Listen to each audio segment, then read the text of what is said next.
अस्सलाम वालेकुम। SM Islamic Urdu में आपको खुश आमदीद। मैयत को कुरान पढ़कर कैसे बख्शना है। नबी करीम सल्लल्लाहु अलैहि वसल्लम के पास एक शख्स आया और कहा, ए अल्लाह के रसूल, मेरे वालिद इंतकाल कर चुके हैं, अब क्या चीज़ें हैं जो इनको मिलेंगी मौत के बाद भी।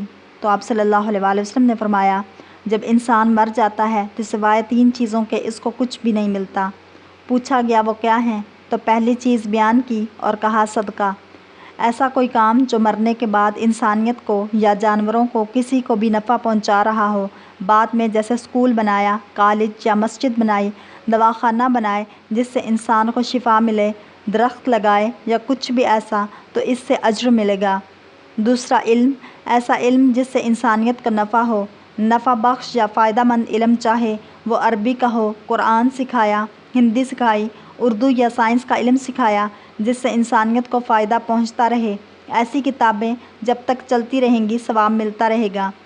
तीसरा फरमाया, नेक औलाद जो मरने के बाद दुआए मग़फ़िरत करती रहे। बस यही 3 चीज़ें मिलती हैं और कुछ नहीं मिलता। दूसरी हदीस में फरमाया, इंसान रोज़ क़यामत अल्लाह से पूछेगा, ए अल्लाह, ये सवाब क्यों मिला जबकि मैंने तो किया नहीं था। अल्लाह कहेगा, ये तेरी नेक औलाद है जो तेरे लिए दुआ करती थी और इसके बदले में तुझे ये सवाब मिला। अगर वालिदैन की हज या उम्रे की नीयत हो तो उनकी जगह हज या उम्रा करें तो वालिदैन को सवाब मिलेगा। इस हदीस में कुरान या नमाज का जिक्र नहीं है, तो नमाज या कुरान पढ़कर बख्शने का सवाब नहीं मिलेगा। कुछ बदनी इबादतें ऐसी हैं जो इनका करना लाजमी है, कुछ ऐसी हैं जो औलाद भी कर ले तो वालिदैन को सवाब मिलेगा। नबी करीम सल्लल्लाहु अलैहि वसल्लम के दौर में हज़ारों लोग फौत हुए। आप सल्लल्लाहु अलैहि वसल्लम ने कभी नहीं कहा कि कुरान पढ़कर इन्हें बख्श दो। मैयत के इसाले सवाब के लिए कुरान पढ़ना भी दुरुस्त है।